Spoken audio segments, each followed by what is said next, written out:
Hello puzzle people, welcome if it's your first time here, welcome back if you've been here before. This is chapter 16 of my puzzle story. It's been a minute since I did a video for this series, but it is now back. The last video stopped at an odd point for some reason, partway through the World Championships in Spain of 2025. I left off with not covering the teams events, so that is where I'll pick up now. Now it's been almost about 6 months since the teams events took place at the World Championships in Spain back in 2025, and it's been discussed quite a bit already and people have moved on, but we are getting ready now. We're essentially 6 months away from the 2026 World Championships. If you are attending, let me know in the comments below what you think of their changes that they've made for this year. Some interesting choices. But I'm not going to go into what I liked or disliked too much about the World Championships in an overall sense. There's an entire series on this channel about that. I encourage you to watch those videos for an kind of an overview of all the things that happened during that week. This video is just on my specific team's events at the World Championships. So my world's team, Maple Mayhem, consisted of myself, Allison E, Chantel L, and Sandra F. When the team's events kicked off, the individual competition for all four of us was over at that point, and only a couple of us still had the pairs finals left. So really a lot of the focus could now go directly towards the team's events. It also meant that the qualifying round for teams, if we didn't do well, could be it for the competition, really. So there was a little bit of extra pressure to really make it through to the finals for the teams. And not making the finals would also mean that none of us would be puzzling on the final day of the competition. For myself personally, going into Worlds last year, one of my goals was to make sure that I participated in an event every single day that it was running. So that's 7 days total. I want to make sure I was in all 7 days, and this was the only one left that I had to make it to the Sunday, the final day. As a team, we had been training for about 3 months leading up to the World Championships. We had strategies in place. Our times were getting better and better. The more you practice with people, the more you're going to understand how each individual works within the team, what each person's strengths and challenges might be. But the goal was always to make the final, and we figured that we would have to, at the very most, be an hour or less for each puzzle in the qualifying round. So no more than 2 hours. And this was based on times from the previous years at the World Championships. Now, when we were figuring this out, I didn't really take into consideration that teams are getting faster every single year. In our practices, we definitely had times under an hour, but we also had puzzles that were over an hour. It was really going to come down to the day, how we were feeling, how everything kind of came together, and what our options were going to be from the 4 puzzles in the qualifier round. Which 2 would we pick, and would we make the right choice? Now, in the qualifying round, there were 67 teams, and the top 25 made it through, which sounds like pretty good odds compared to some of the individual and pairs rounds. But the top half of those teams are going to be very competitive. The distance or the time difference between 20th to 30th place could only be maybe a couple minutes. You don't really know where you're going to fall in that. Now, we were placed in Heat A, which I was not thrilled with. Similar to the individual rounds where I was also in Heat A, you want that opportunity to at least see one round to kind of understand maybe what the puzzle choices might be, what the organizers or Ravensburger, whoever's picking the puzzles, what they're kind of thinking going into it. It's really tough in that first round where everything is so unexpected. We were also placed at table 3, which was odd. Is right at the front of the room and in the middle. These are usually reserved for the top teams.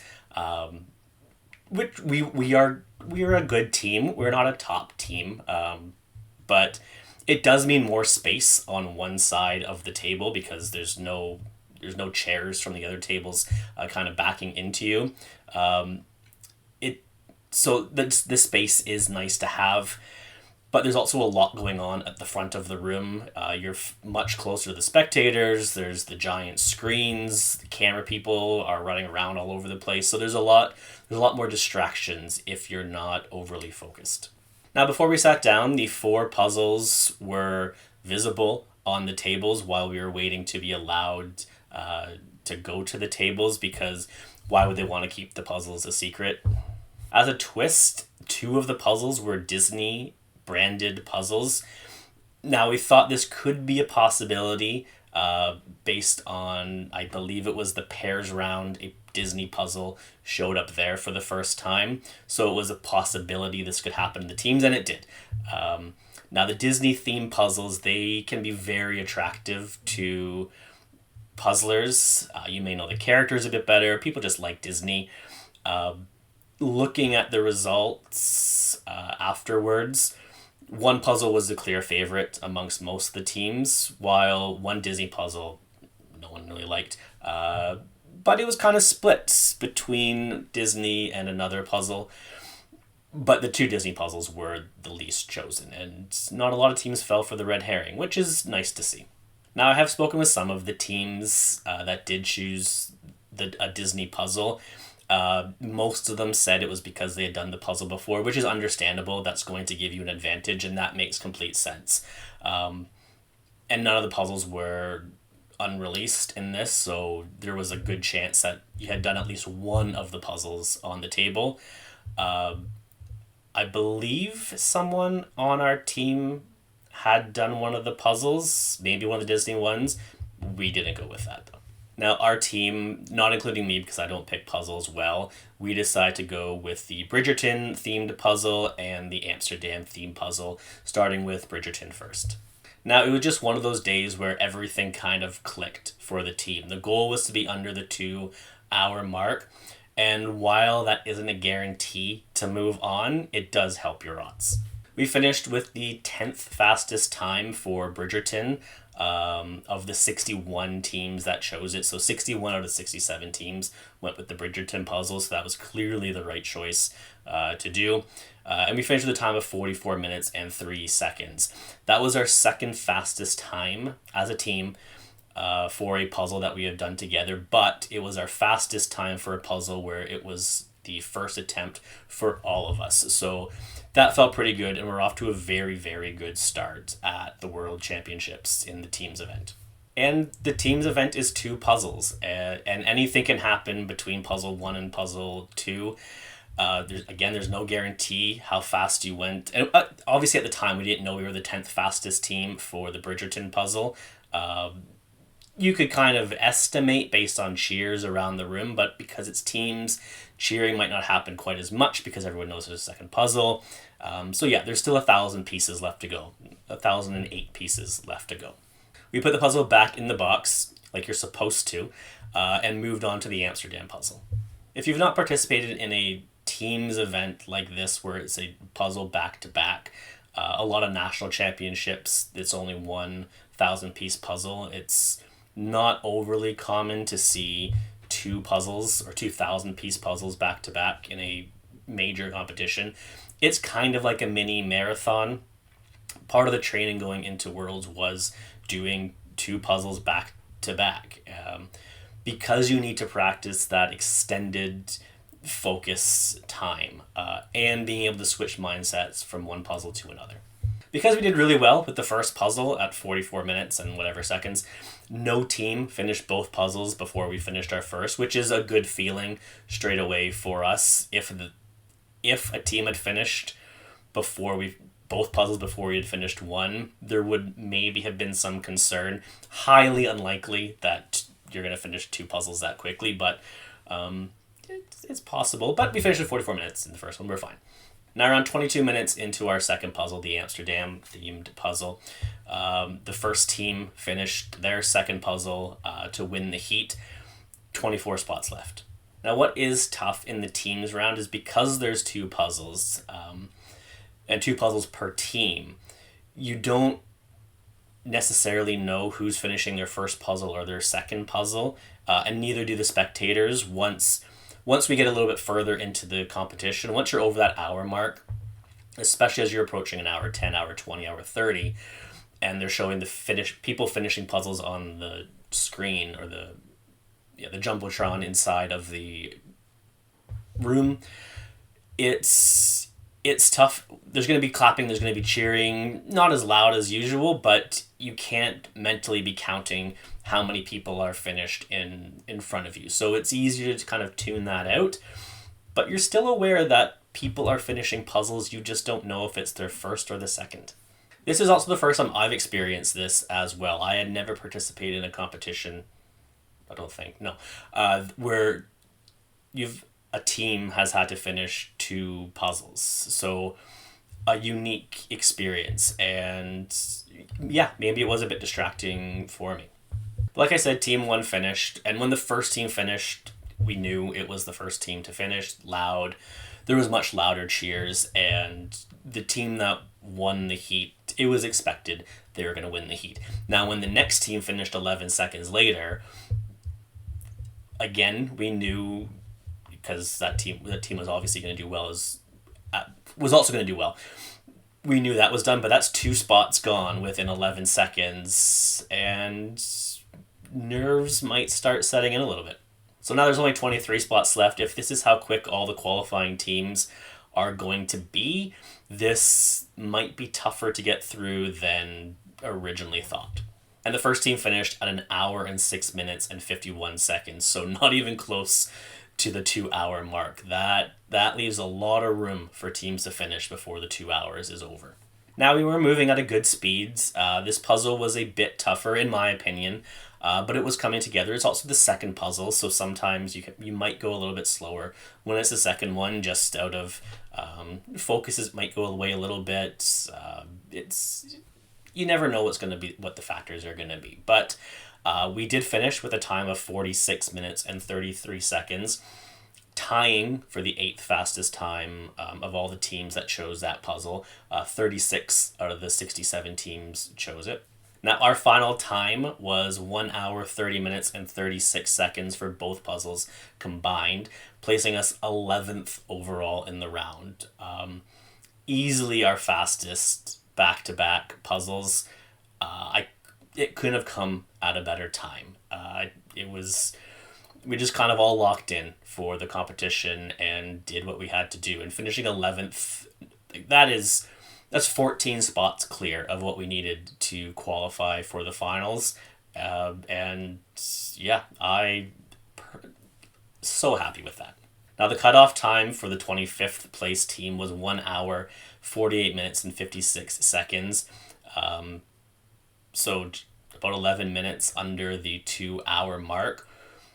If we had done the 2 hours, not even close to making it into the finals. So if you are participating in the 2026 World Championships, depending on how they're deciding on how many go through to the next round and how many people sign up, there's new bars being set. That's 1 hour 48:56 for our round. Now, these puzzles were a bit easier than the 2024 World Championships. The 25th spot cutoff times for that year, I'm just going to read these. For Heat C of 2024, 2 hours, 9 minutes, and 33 seconds was the cutoff. Heat B, 2 hours, 25 minutes, and 49 seconds. And in Heat A, only 22 teams even finished within the time frame that they were given. So it was a better choice of puzzles this year. It's hard to compare the two, I guess. But at the same time, 2025, while the puzzles may have been easier, and throwing the Disney puzzles in complicates things a little bit, as you may have more people that have done them. Again, our cutoff time for the 25th spot was 1 hour, 48 minutes, and 56 seconds. We were Heat A. In Heat B, the cutoff time was 1 hour, 43:22, so 5 minutes faster than ours. Heat C, 1 hour, 43:54, and Heat D, the slowest, but barely, at 1 hour, 50 minutes, and 52 seconds. So all these times are getting faster and faster, and Heat C 1 hour 43:54. If you go watch my other series, that was the Thunderdome round where teams were being moved, this ceiling was leaking, and teams are still getting through well under the 2 hour mark. 2026 should be interesting depending on, again, who shows up. Is it possible that we see like a 1:30 cutoff at 2026? Maybe. It is also interesting looking at the standings within our specific round, and this could be the same for the other rounds. But like I said, we were 10th overall for the first puzzle that we chose, Bridgerton. We were 8th overall for the second puzzle we did, which was the Amsterdam puzzle. Yet we finished 11th overall in the round, which doesn't make sense. So does that mean the Disney puzzle, one of the Disney puzzles specifically, was that the better choice to take? So you might finish your puzzles really quickly, but if you pick the wrong ones and you're just 5 minutes faster, 10 minutes fast, people are just 5 or 10 minutes faster than the other puzzles, that can make the difference. The choice is so important. But it doesn't matter, we are on to the team's final, which will take place on the last day of the competition, which means that I will officially be able to participate in a puzzle event every single day of the World Championships. So my first goal coming into the World Championships has been achieved. Happy with it.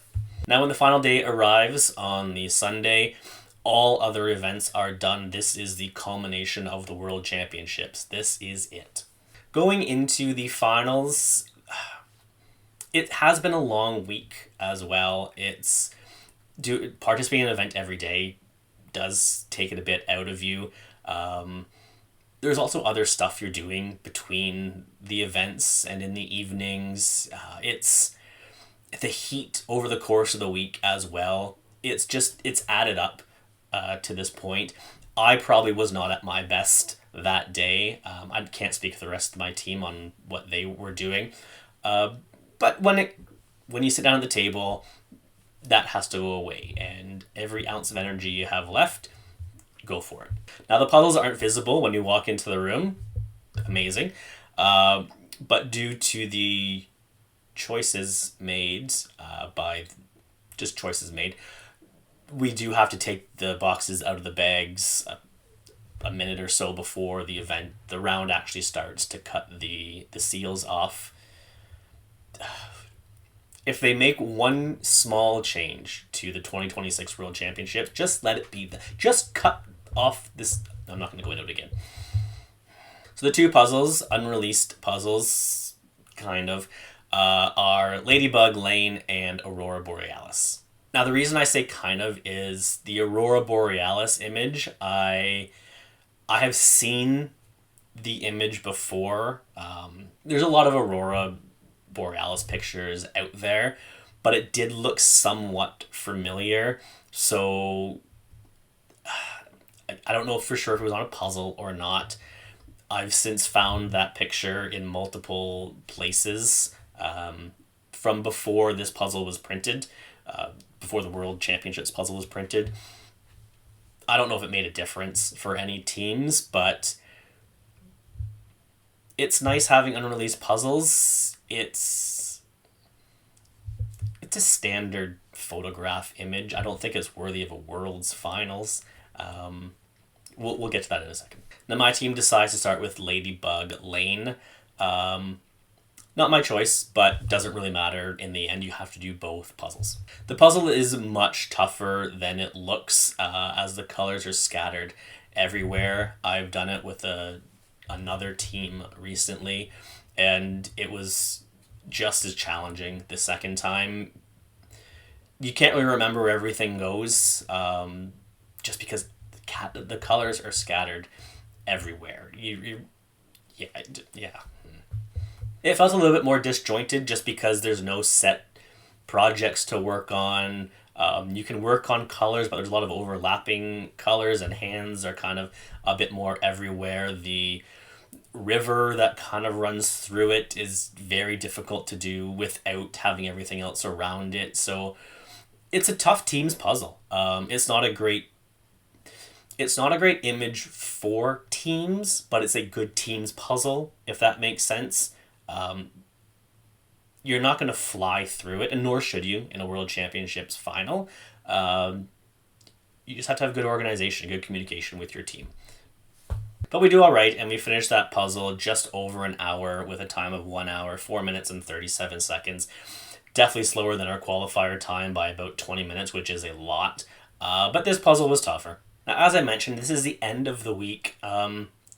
There was a different feeling in the room, I think, during this event.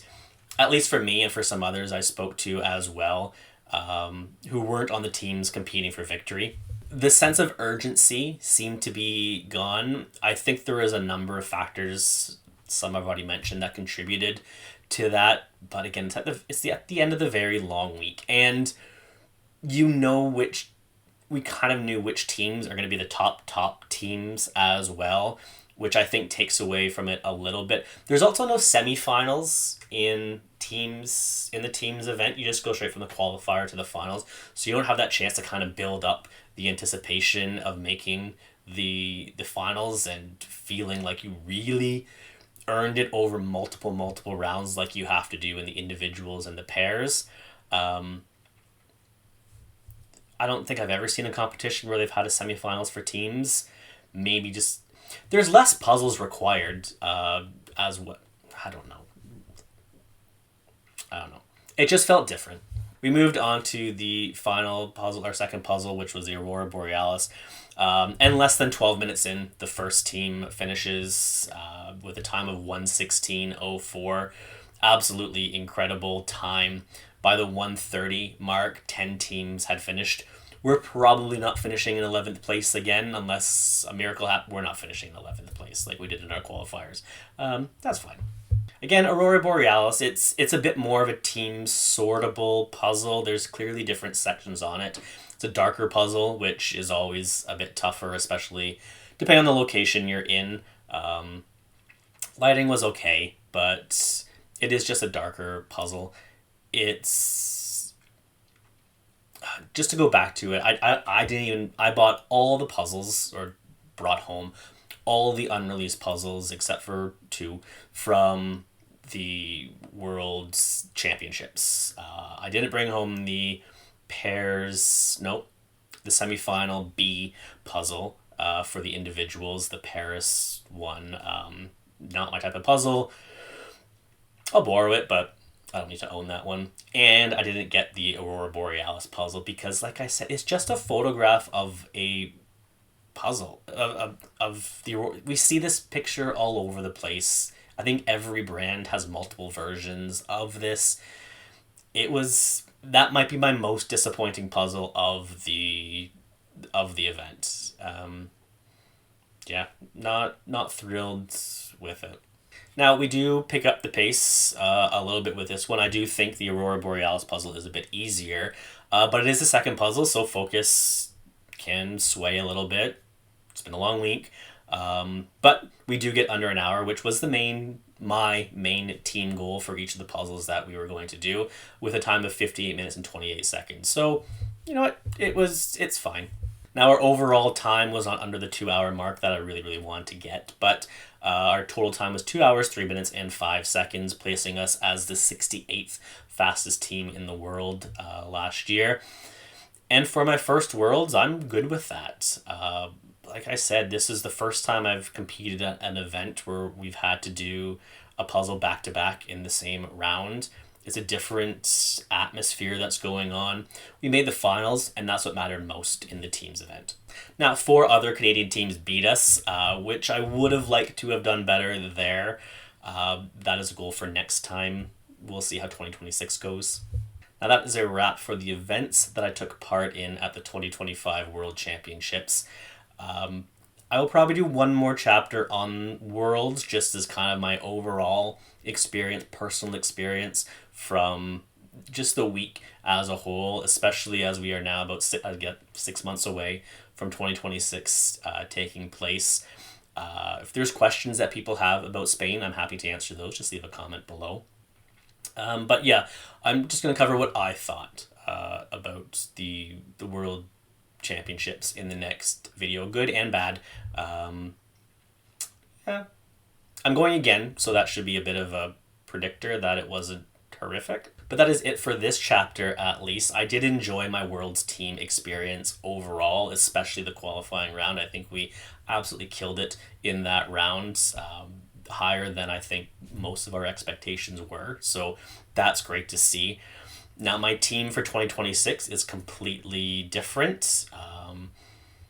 Two newcomers to Worlds in general, and another who has been there before, who was there in 2025 and did amazing in every event. But that is a chapter for another day. Make sure to click subscribe to stay up to date with everything on this channel. This series in particular will continue to keep going. In the last 6 months since the World Championships have ended, there's been some interesting things that have taken place. But again, that's for the future chapters. That is it. Until next time, as always, happy puzzling.